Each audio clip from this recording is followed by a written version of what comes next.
What do you make this year? I think last month I made like 70,000. Made 70K 1 month. Yeah.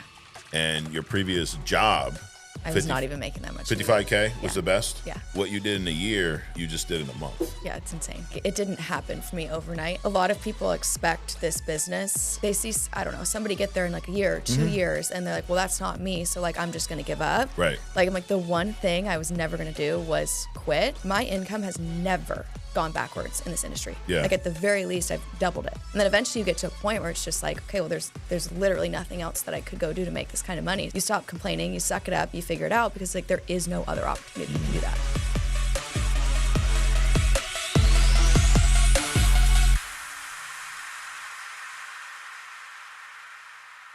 All right, welcome to the next level. Before we get into our guests today, I wanted to give a shout out to our rising star this week, Eloane Corderas. We have a video here from Eloane. So, Jay, let's check this out. One advice I do have for new agents is to show up.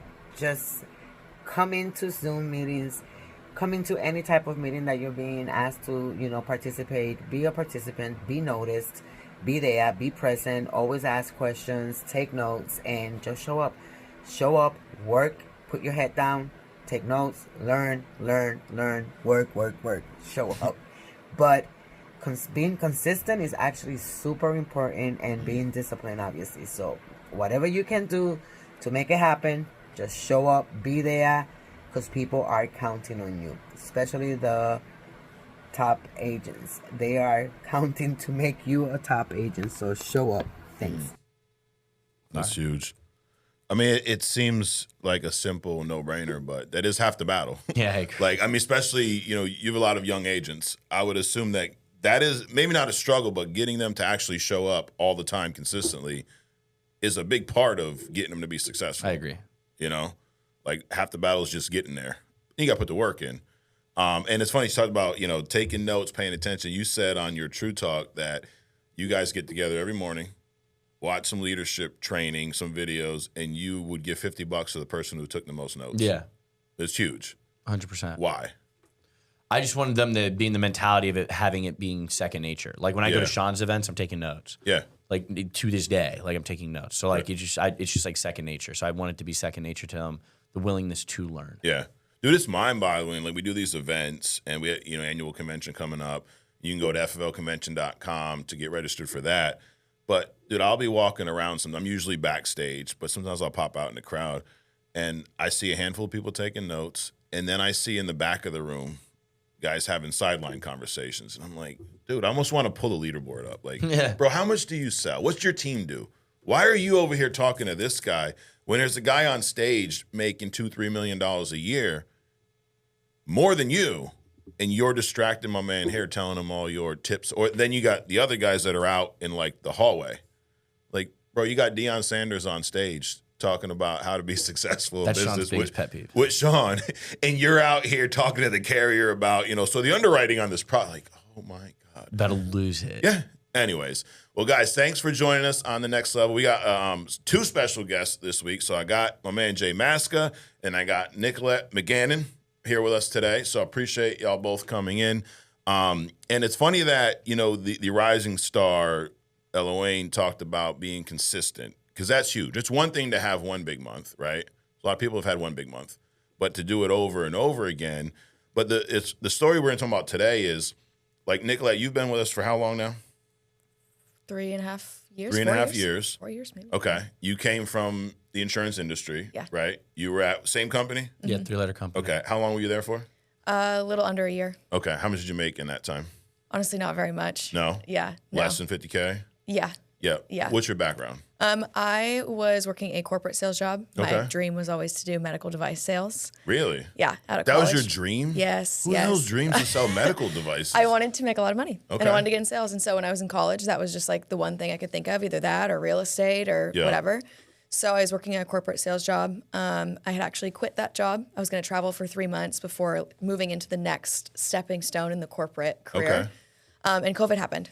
So it was the worst time to quit my job. What was that next stepping stone in your mind at that time? Just next corporate job. So I got a job out of college that was doing telesales, selling veterinarian and dental products. Okay. It was very boring, but it was a resume builder. so that I could go then sit down and interview for big medical device companies. That was always my goal. But I wanted to take time to travel. So I had quit that job. I was going to travel for 3 months through Asia.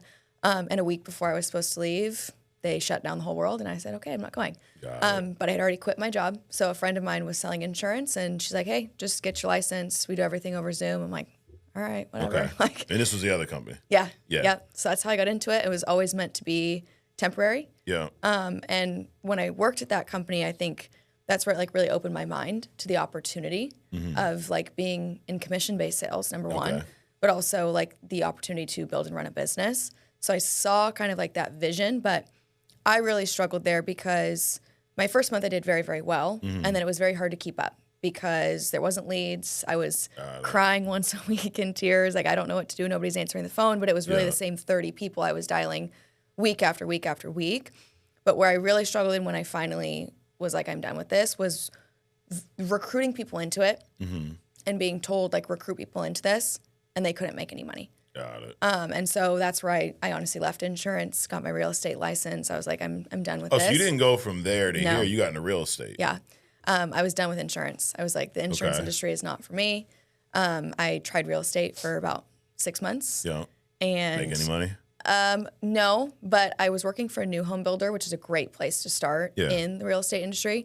And my boss at the time, I had worked for him before. He was great. He's like, you're guaranteed you'll make $250,000 this year. Like, you just gotta, it's a year. Okay. And I quit after 3 months. And he was like, really? He's like, I really thought you'd at least make it a year. He's like, I knew you wouldn't last long. But he's like, I thought you'd make it at least a year. I'm like, Why did no. you quit after 3 months? Because I had seen a bunch of people come from my previous company come here. Okay. And I actually, my now husband, but we were dating at the time, I was like, hey, you have your insurance license too. Go test Oh, this he had a thing out. license too. Mm-hmm. Okay. So we both were selling at the other company.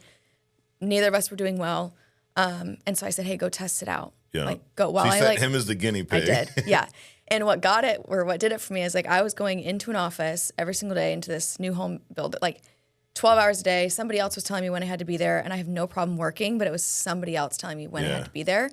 And I would come home every single day, and he's like laughing. He's on Zoom, giggling. He was doing travel trips with the boys, like just happy. Yeah. And so I was like, okay, you know what? Fine. Like, I'll give this another shot. And that's when I jumped into this. So how long was your husband here before you decided to take It was the maybe job? like 3 months. 3 months, really? Yeah. And y'all have kids or just you two? Nope, just two of okay, us. just Yeah. the two of you. What's his background? Military. So he's currently active duty in the Marine Corps. Yeah. The only reason he was selling insurance because he had an injury. So Really? yeah, he was injured for like a year. So he was home and COVID, and so it was all these things. He was like, well, whatever, I'll just sell insurance for a little bit. So it was supposed to be temporary for both of us, but I really struggled at the beginning, first year, even in that like second year. There was even a time when he quit and went and got like a customer service job to work from home so that we could pay our bills so that I could keep doing this because like we knew the reality was he was going back to the military and like I was going to Well, he was good. He made money with us. Yeah. Got it. Yeah. So he's over here. Well, let's back up. He's over here having fun. You're doing this real estate job miserable, right? Then after 3 months, you decide to make the jump. But you said you struggled early on. I did. Why? Yeah. What would you struggle mostly with? I think I struggled mostly it was my previous company. It wasn't so much, I struggled a little bit here at the beginning, but that was all my own fault. My previous company, I really struggled just to make any money. Like I was very, very broke. I left a $55,000 a year corporate job to basically make $30,000 Got it. in commission. But I was broke. I went into more debt. It was just, but I learned so much. I'm so grateful for my year at that other company because that's where I like really learned how to work. Yeah. And like the pressure rises and falls on me. Right. So when I came here, I honestly, I think more struggled working in homes because at the beginning I was having fun with it. So it was like there was no leads in Arizona where I was at. You'd have to refresh every 5 minutes in the CRM to get 5 leads at a time just to dial for half a day. So we moved to Northern California. Okay. And counties are smaller. There was more leads available. Yeah.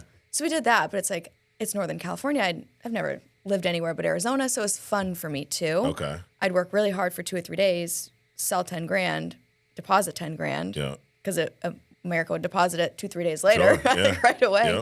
And then I would treat it like a vacation. Then I wouldn't work for 3 or 4 days. So it took me a long time to figure that out and build momentum. I didn't think of it like a business. So I didn't have money for leads. I got one chargeback. It's like I was constantly battling myself in that first year. You were the agent that we talk about on this podcast all the time. Like seriously, like get leads every week. Don't stop. But you're a testament to it. So like they know I'm not full of shit when I'm saying this. If you take your foot off the gas, it's going to slow down your momentum, and it's going to kill your consistency. And you're going to be doing this the whole time. You have money, then you're not. You have money, you're not. So you live that for how long? Probably my first year and a half. Seriously? Yeah. Honestly. Well, my first year I did everything in person. Yeah. My husband went back to military, went to training, and at that time is when a lot of people started to transition to virtual. Got it. And so then you did some virtual at the other company, right?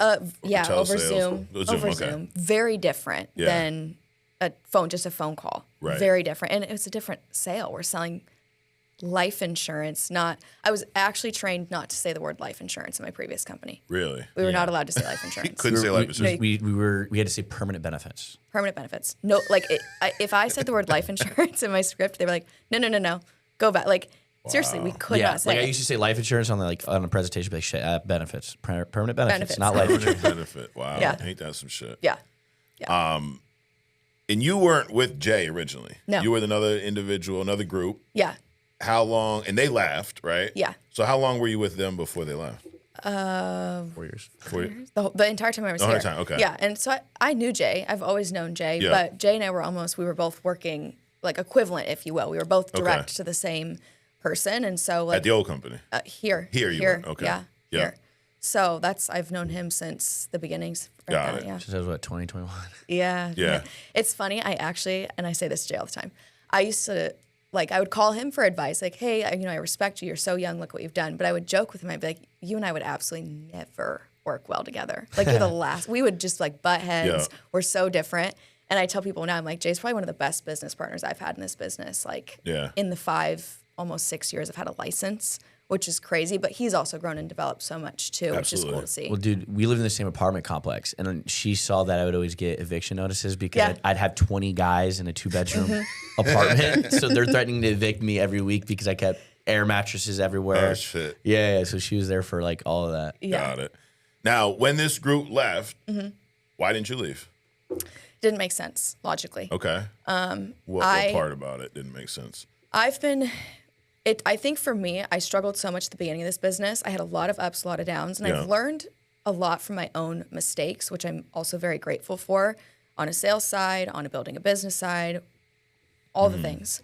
And so I finally got to a point in my business where all of last year, it's like I built the foundation, and I actually had a very solid foundation of my business. And it was consistent. We weren't growing, but we were consistent. And it was the first time in 5 years I'm like, well, I'm consistently making money. I'm consistently profitable. And now I'm bringing people in, and they're consistently profitable too. So when I took a step back and I looked at that, I'm like, why would I risk all of that, number one, but why would I also put all of them at risk, number two, for something that nobody's actually proven works? Right. And I think when I took a step back and I looked at it, it's like on paper, there was nothing that was different that was going to be better. And if anything, so I was looking wasn't at an paper, improvement. there was nothing. It was going to actually take away. When I was looking at it, I'm like, well, this is actually I'm going to lose money doing this. Right. This doesn't make any sense, simply put. Yeah. Yep, absolutely. And that's the funny, everyone always thinks the grass is greener, right? And then they, I'm going to go do this for me. The problem is you're doing that for you, not for all the people underneath. That's that. And you asked, why didn't you leave? None of it made sense. No, because you were in the same boat, right? Well, yeah, he called me and he was like, hey, dude, this is what we're doing. I was like, that's what you're doing. Easy on the weed, bro. Yeah, I was like, bro, I'm making $150,000 a month. I'm like, that's what you're doing. Yeah, absolutely. So you mentioned being consistent but not growing. So you weren't going backwards, but you hit a lid. Did you feel like that? Yes. Yeah. What number? What are we talking? What are you guys doing monthly? We were hovering between 120 to 150,000 a month. And you're selling how much a month? 20-30. 20-30. It was 4 to 5 of us. Essentially hovering around that. So small group of consistent producers, but just now. Why do you think, looking back on it now, why do you think you struggled to grow from that? Because you brought people in, you got them profitable, a handful, right?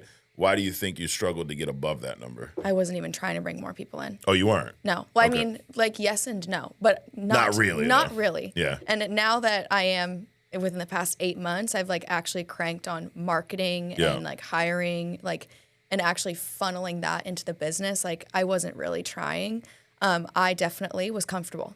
Like, Okay. I got complacent. I think I had struggled for so long at the beginning of the business. When I finally hit that point, I feel like I like took a breath. Where I was just like, Yeah. okay, like, we're Because you were safe. making money, right? Yeah. I mean, it's all obviously not what Yeah. you're making now, but at the time, Yeah. I mean, you said, what did you make at the your previous career? It was like 55K? Yeah. Yeah. Which is great for my first job out of college. But, Sure.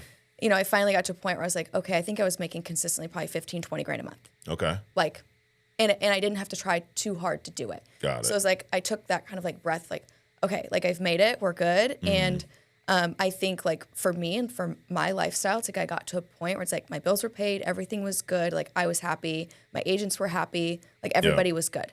And so we were all comfortable for a very long time. But then I also realized like as a leader, when I'm not recruiting and trying to build and grow my business, why would anybody else? Right. So all of us were stagnant. But we also weren't working in an environment where I think any of us were very excited to bring new people in. Kind of like I know Jay, he is actually the one that gave me this advice. I remember it. I called him in December of 2023, I believe. And I was like, hey, I had just started getting this like new small group together. I had lost my entire previous team. So I was like about to rebuild. Yeah. And I asked him, I'm like, what advice do you have for me? And he was like, just keep yourself separate, do your own thing, focus on your team. He's like, don't worry about everybody else. He's like, you're not in this business to make friends. Like, Right. you need to focus on your people and your team. And like, if that means you need to take a step back, like take a step back.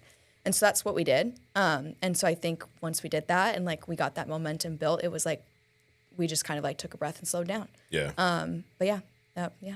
Now, from a individual sales point of view, you said you struggled a little bit early on. What was the biggest thing you struggled with and how'd you overcome? My consistency. Okay. I came from working a 9-to-5 job. Yeah.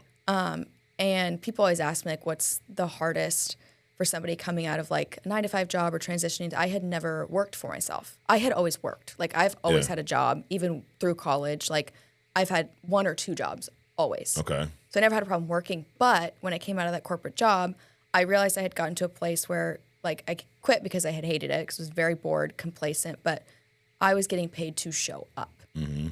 I wasn't getting paid to be based on like my for productivity. results, yeah. Not for results. I was getting paid to show up. Yeah. And I did great. Like whatever, but I was getting paid to show up. So then when I came here, it's like I was the agent. And so I can spot this in my agents that do this. I'm like, are you actually dialing the phone or are you just sitting there and complaining? Right. Are you clicking the buttons so that you can tell me you did 1,000 dials today, but are you just praying that somebody doesn't answer the phone because I've done it?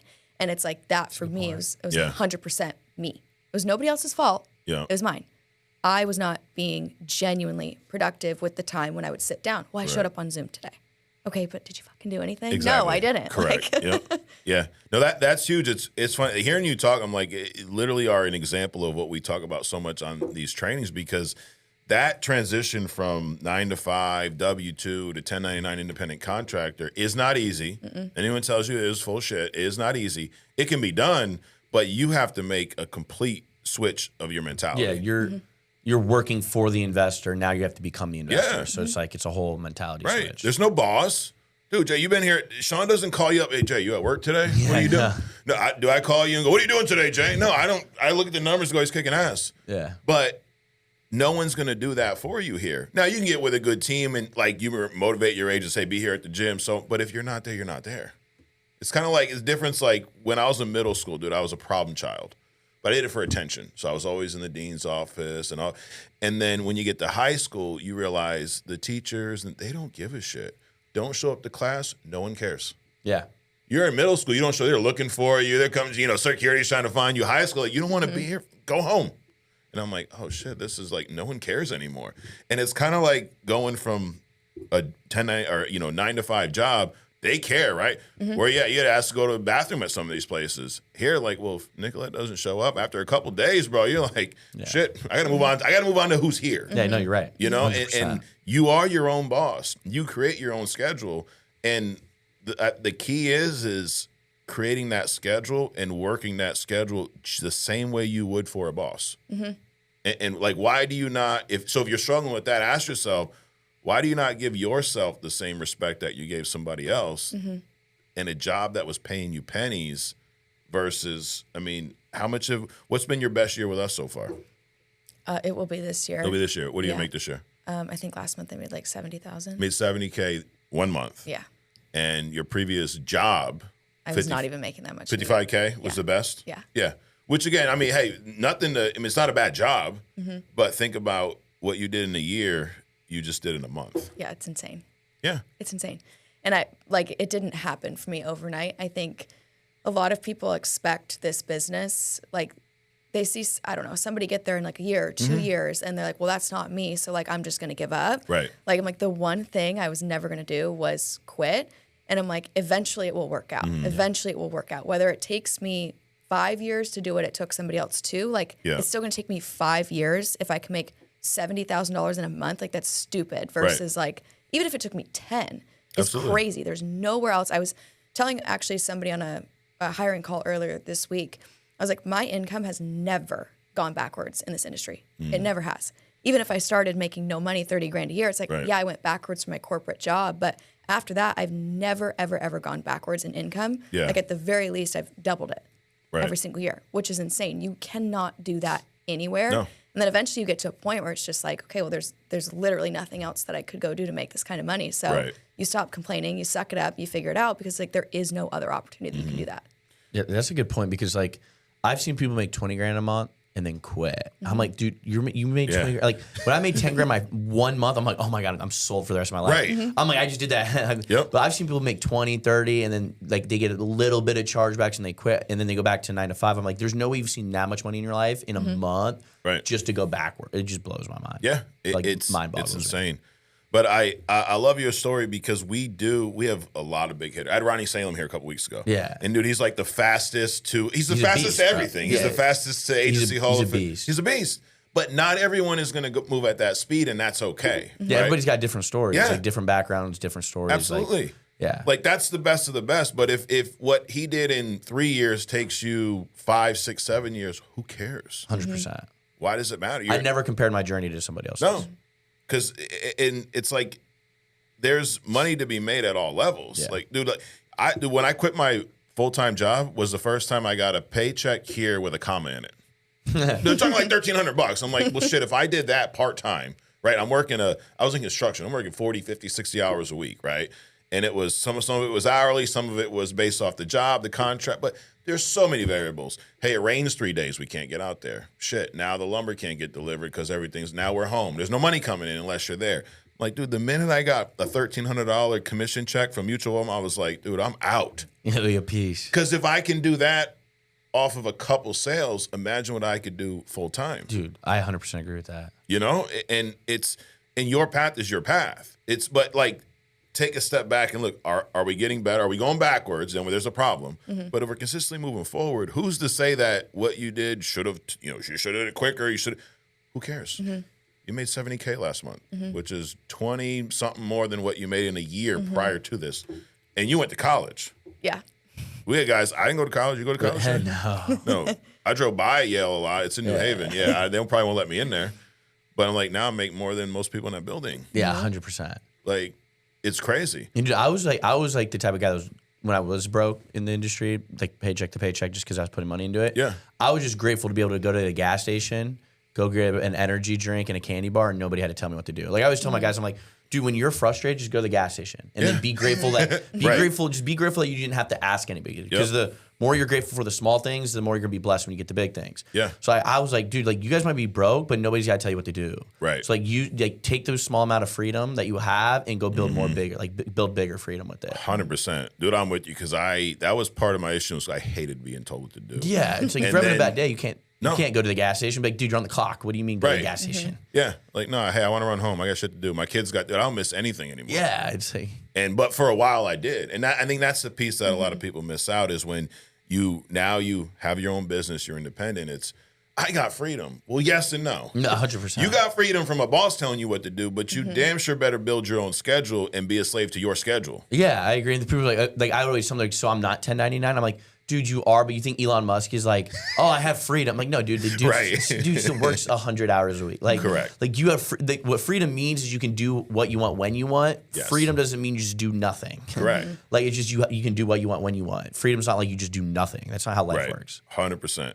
All right, so you're with this big team. They're a big team, bunch or a handful leave, and you realize like, dude, we were getting emails like, I don't want to leave. Like, bro, you don't have to leave. No one said you got to leave. Yeah. But then you moved over working with Jay. So really, what I want to spend next few minutes talking about is what did you do? Whether it was together, combined, how did you go from? You said you were hovering 150 a month. What'd you do last month?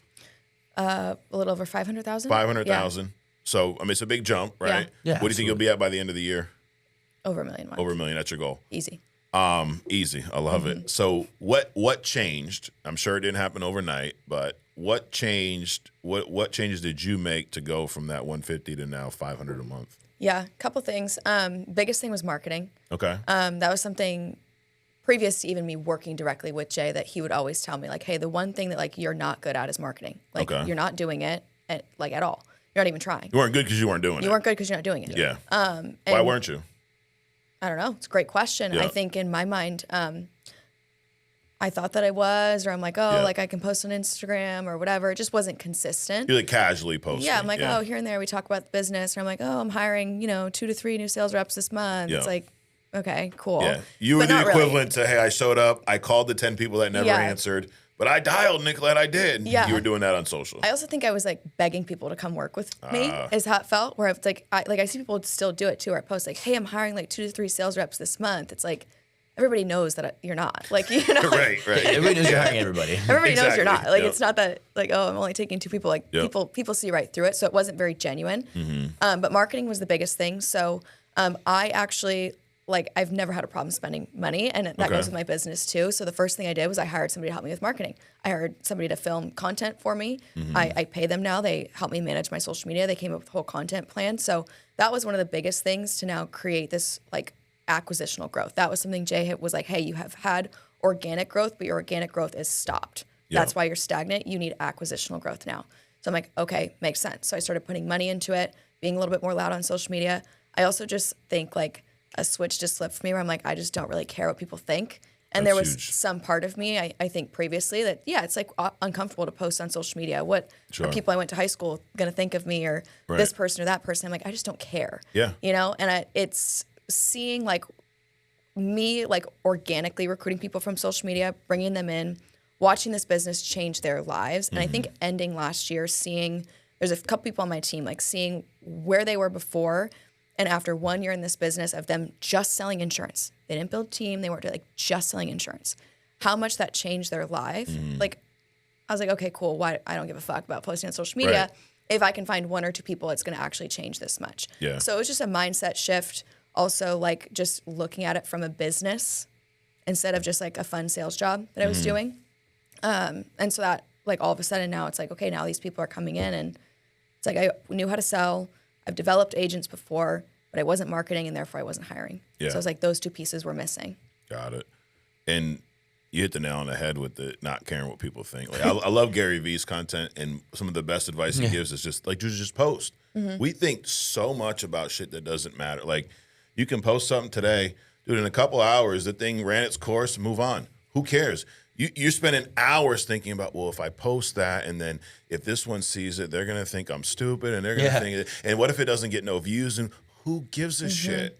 Guess what? Your first few videos are probably not going to get many views. You're not going to get many comments. You're not going to get many likes. But weeks later, as you continue to do this thing consistently, it's going to grow. And then you'll start getting some interaction. And if it's not, change your content. But sitting back and waiting for it, it's not going to happen. And why do we care? Like you said, people that we went to, who gives a shit? Most people don't even know how they feel about themselves, and you're worried about what they think about you. They don't think shit about you. How about that? No one cares about you. Well, that's me. No, it's true. They don't give a shit. They're so worried about their own feelings. Just post your stuff. Who cares? Keep putting it out there. Something will eventually gain traction. I mean, how long have you been doing this marketing plan now? I think since February. February. And the first 3 months, it was, hey, we're going to post 1 reel every single day for 90 days. Okay. So they're like, you're going to just annoy the shit out of people. Yeah. Like a reel every single day. And like you said about figuring out what content works. Right. We were just throwing everything out there. And then it was like. Because you never know. Yeah. And there was stuff they posted. I'm like, guys, I hate that. And I'm like, whatever. Like, we're going to leave it up because who cares? You just never know who's going to see it. But then eventually we figured out, okay, what was working? What were people responding well to? And then now I've kind of like refined that marketing plan and they help me with stuff in different ways now too. But it was like for the first 90 days, like, let's just go all in and figure it out. Like throw everything at the wall and see what sticks. But most people are unwilling to go through that 90 days of, well, Jay, what if they don't like my video? Yeah. What if it does? Who cares? It's more like a week, dude. Like everybody's like, Jay, I tried for a week, bro. Yeah. I'm like, dude, I did it for 3.5, 4 years. Right. Like, grow up. Yeah. But like you said, you're not going to know what works unless you try a bunch of different things. And in those 90, I'm sure there was stuff that worked. I'm sure there's stuff that got like no view. And it's never what you think, dude. It's funny because I'll edit stuff too. I'll be there hours on one video, put it out. It's like no views. And then I'll just throw something out there. Took me 10 minutes to put together, and all of a sudden it gets 50,000. I'm like, what? I don't know. Hey, guess what? Do more of that. Who cares? I don't need to analyze why this one didn't work. It didn't work. Move on. But most people are unwilling to go through that time of uncertainty, that 90-day. And I say that with everything, whether it's a business strategy, whether it's, hey, I'm trying to get in better shape, whether it's I'm trying to learn a skill. Dude, do something for 90 days straight, then look at the results. Because your first week, we ain't got shit to talk about. It's like, Jay, if I'm working with you, I'm a brand new agent, and I run one appointment, and I don't close. And then I'm like, dude, Jay, we need to assess this one appointment. What did I do wrong? Go run another appointment. And then go run another one and another one. And after you ran a couple, then let's talk about it. We got shit to talk about with one appointment. Yeah. Fair? Like I'm telling people, I'm like, run 100, and then we exactly. talk, and then we can like have some conversations. What are we going to talk about with 1 or 2 or 3 appointments? Nothing. 100%. But after I ran 100, bro, we got some shit to talk about. Yeah, then it's like, all right, maybe you're doing something wrong. Yeah. But odds are you're probably in that time are going to figure it out. Yeah. Oh, yeah, by 100%. Absolutely. I always tell people it's a race to 100 presentations. After that, then you've heard every objection, rebuttals, like you know everything after 100 presentations. Absolutely. Like, dude, you sold for what, a year? 2 years. What was your best year? Like 153, 183,000. Not, but like I always sold, but like, dude, I was the dude where like when I had new agents, I would like run an in-home with them, just give them the whole thing. Yeah. So it was like, dude, like I know how to sell. I knew how to sell. I was just like, I was so focused on building and just getting other people paid. But even in that sample size, you've ran into every situation. There's not something an agent's going to call you up right now where you go, oh shit, I never ran into anything like 100%. That. You're like, oh, I know that one. Yeah. Hey, do this, do that. Hey, next time do it that way. Because once you've ran at least 100, you've been through everything, dude. It ain't dude, most new agents focus on the 20% that you'll never right. Like, dude, I called me. He said he has tribal insurance. I'm like, dude, move on. Exactly. Like you're gonna hear that once a year. Exactly. Yep. Oh, the guy was an agent. He wrote all his own policies. What would I do in that? Yeah. You pack up your shit and you leave and go to the next appointment. Who cares? Yeah. Just like the video. Well, hey, this one video, it didn't work, Jay. No one liked it. And what should I do? Post another one. Post another one. Yeah. And move on. Try again. Yeah. So in that, after doing this for 90 days, what did you find that worked the most for you? What type of content? For me, it's focusing not so much about myself, but about the people that I work with. Yeah. And like what they've been able to do, whether they've been here a year, 2 years, 2 weeks, but focusing on like the wins of other people. Because I think the other thing that switched for me is like I got to that point where I was very complacent. I was making 15, 20 grand a month, like pretty consistently. But it's like I'm complacent in the same way. It's like I was bored. Like, okay, where do we go from here? And once I started to bring new people into the business, it like lit this fire in me that reminded me why I actually got into this business, and it was to help other people. Yeah. And so I think that part, it like pushed past, like I didn't have like a money goal. Like I wasn't driven to be like, oh, like I'm going to keep building this business because I need to make $1 million a year. Like, cool, that's great. But that's not why I kept going. It was once I got those couple of new people in, then at the beginning of the year, I'm like, okay, it just like started to snowball because I'm like, that's genuinely what I love. And so now I'm like, I think I work the most now that I ever have in my 5 years in this industry on a day-to-day basis consistently because I'm actually genuinely like so happy waking up and I love what I'm doing every day. Yeah. So that I think has been a huge shift too, because if I wasn't excited about it, nobody else would be either. Right. Absolutely. It's funny you mentioned that about shining light on other people. So Ronnie Salem said the same exact thing. I was talking to him about his numbers and saying he about doubled in a year, and he was talking about his content, and he said, Mike, when it changed for me was when I stopped posting about my results and started posting my guys' results. Because it's one, dude, if Jay's making money, great. But Jay making money doesn't mean he can teach me how to make 100% money. agree. But if I watch a video with you and you got Jonathan Egan and all your boys and and I'm like, dude, he's got all those people making money. Well, maybe he can help me. Yeah. But if it's just you, I'm like, okay, that's cool. One guy, there's a lot of businesses where one guy makes money. Oh, yeah. You came from one. There's like one or two people at the top. I came from one. Like, Dude, shit. that's like 90%. Yeah. That's like 99% of the fucking. It's like, dude, we got 2,000 agents, but 12 of us are making money. Yeah. Something ain't right here, dude. And here it's the opposite. It's like we have so many people making Dude, money. there was a company the other day, they posted, they're like, we just hit 190,000 clients in 18 months with 42,000 agents. I'm like, dude, your average agent did $2,000.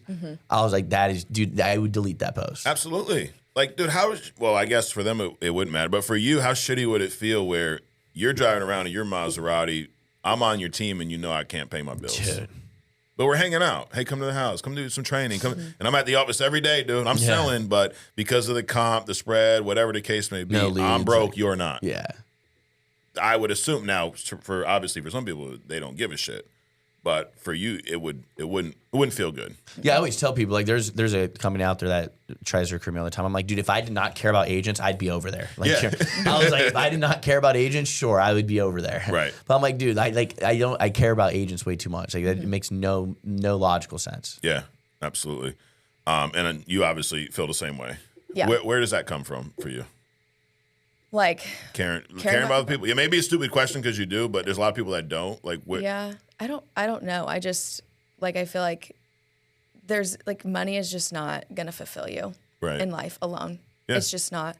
I think you can make a lot of money. That's great, but it's not what's gonna fulfill you long term in life. Like, you need a purpose. You need a reason behind what you're doing. And for me, it's it is genuinely seeing other people develop, because for myself, I was a very different person 5 years ago too. Yeah. This business changed my life, not financially, but it completely changed who I am, because I had to change myself to make this business work. Yeah. I look back at myself 5 years ago, I had no self-confidence, no self-esteem, nothing. I was just, but I didn't even realize that. It wasn't I knew that about myself. It's this business showed me all of these areas where I was lacking and needed growth. And then I had to show up and grow. So I love being able to see and help other people achieve that same thing. Money aside, just seeing that personal growth in people is really, really cool. And that's something that will never end. It doesn't matter how much money you make. Right. You can still, Sean, think about Sean. He could stop showing up tomorrow. It does not matter. Oh, you could have stopped 10 years A ago. long time. But yes, really. yes, you're right. But it's it's more than money. Yeah, 100%. You just said that you didn't realize you had a lack of self-confidence. Fair. What was it was it an event? Where in this business, how did you realize that? I feel I don't know. I feel when I was struggling with the selling part, and I was very I was always trying to blame everything else. I was. Yeah. Which is also why I can clock it really quick in a new agent, because I'm I was you, so I know what you're doing because I've done the same thing. I would almost try and find a way to prove that this wasn't working, or it's I'm doing that. It's everything but me. Running away from it couldn't be me. self-accountability. Yeah. And it wasn't one event, but over time, I think a lot of different things, going to different events, like you guys were talking about earlier, about how one person could be telling me something, but I go to one event and I hear it from some different person. It's the exact same thing that I've been hearing, but you hear it from somebody different, and all of a sudden you're oh, wait a minute. So I actually think it was a slow progression.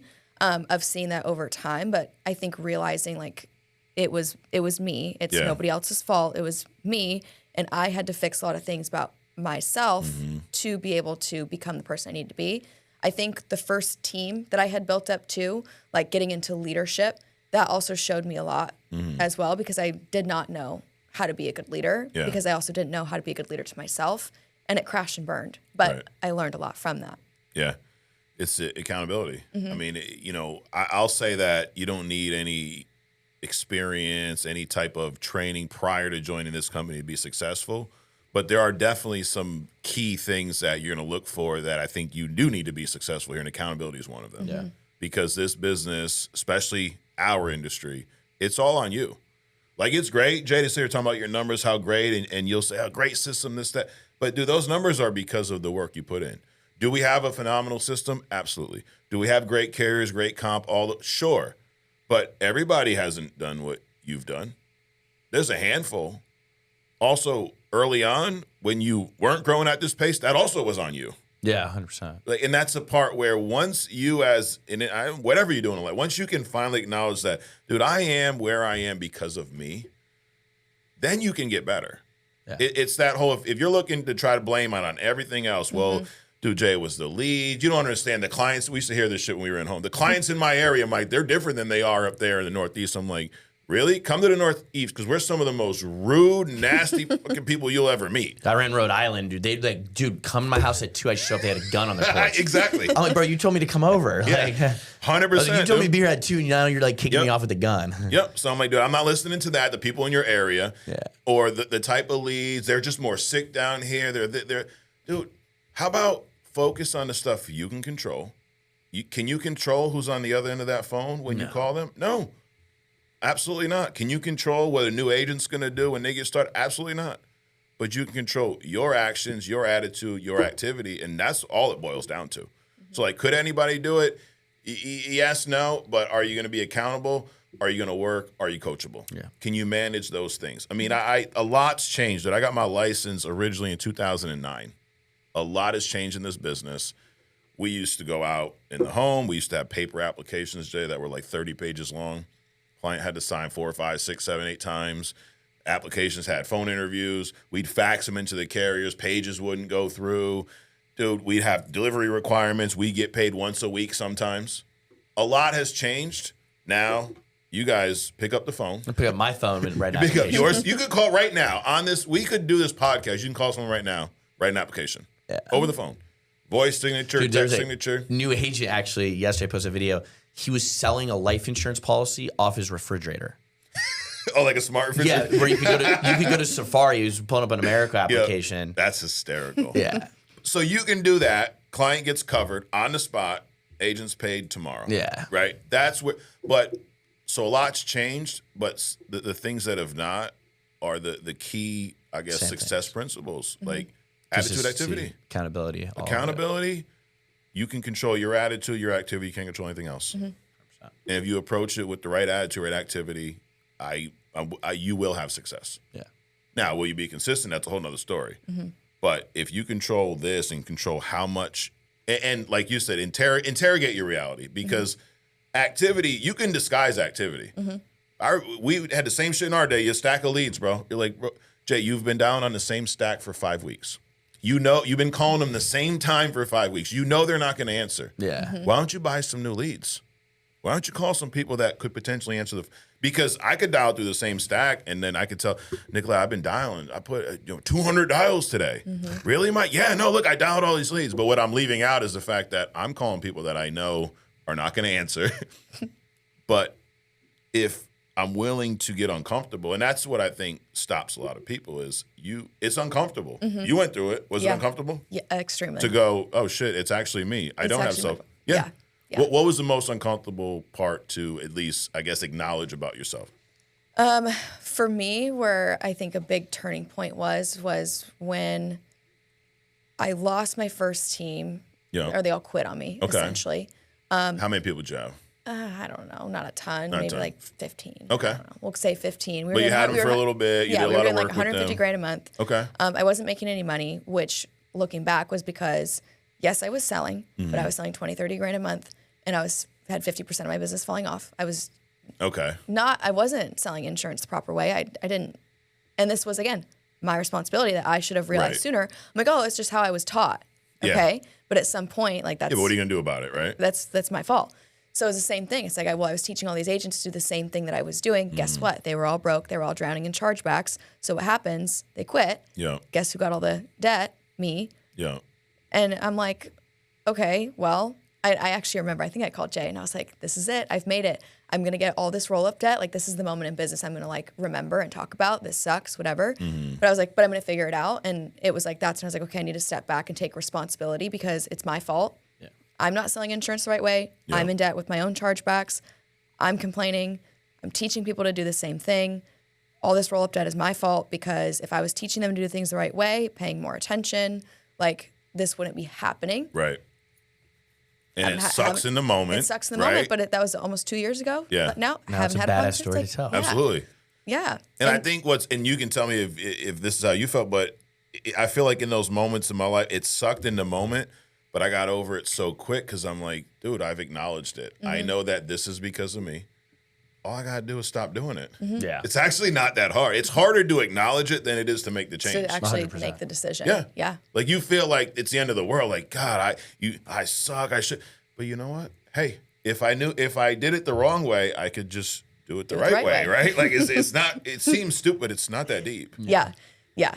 I think like learning to take emotion out of all my decisions. Yep. And I don't know if it's just because I'm a female, we're just like much more emotional. That was something I really had to learn was like take a step back and like look at things logically. And I think that's helped me a lot in business too. Even getting to a point where I made a decision to stay here, I took a step back and didn't make an emotional decision. Yeah. I made a logical decision because I've had to learn how to do that because I would let my emotions just get the best of me. And it was like finally when that happened, I'm like, okay, it's me. I can fix it. And actually I remember calling Americo and the lady in commissions, I was talking to her or whatever, and she's like, oh my gosh. She's like, you're so fortunate. I'm like, I just got rolled almost 40 grand of debt. What do you mean I'm so fortunate? She's like, yeah, but you can sell. I was like, what? She goes, I can see your portal. Like, you can sell. Right. She goes, you're going to be fine. And I was like, yeah, you're right. I'm going to be fine. Well, I hope and that she's was still it. there. Yeah, seriously. Find out who that was. I need to call Jeremy. That commission lady needs a promotion. Yeah, I was like, she's right. Yeah. I'm going to be fine. And yeah, ever I wish since then, they I'm gave like, me that okay, advice. great. Seriously. But that's, dude, most things in life are just about perspective. No, I you agree, could look bro. at like how much it was 40K you had rolled? It was like 35 grand. 35 grand. Yeah. Right? Now, at the time, it probably felt like $35 million. Oh, yeah. I mean, I was like, shit. Yeah. But looking back, you're like, that's 35K. That's it. I made 70K last month. Yeah. You could have had that last month and still netted 35,000. But it's all about that perspective. Yeah, it sucks right now, but I can outright it. Yeah. Why not? And You if know? I had quit, I'm like, well, I just would have been in 35 grand of debt. Right. Or I kept going, I made more money, and now it's like exactly that. Now I get to be in a position where I'm like, okay, well, I still would have net last month if I was like, Yep. you know, or like Jay, hey, I'll make gross $5 million, but how much are you spending? Like, $2? have you had any roll up debt this year? No, none. $0, dude. Yeah. Guy said to me a long time ago, do you want to be right or rich? I was like, we can't be both.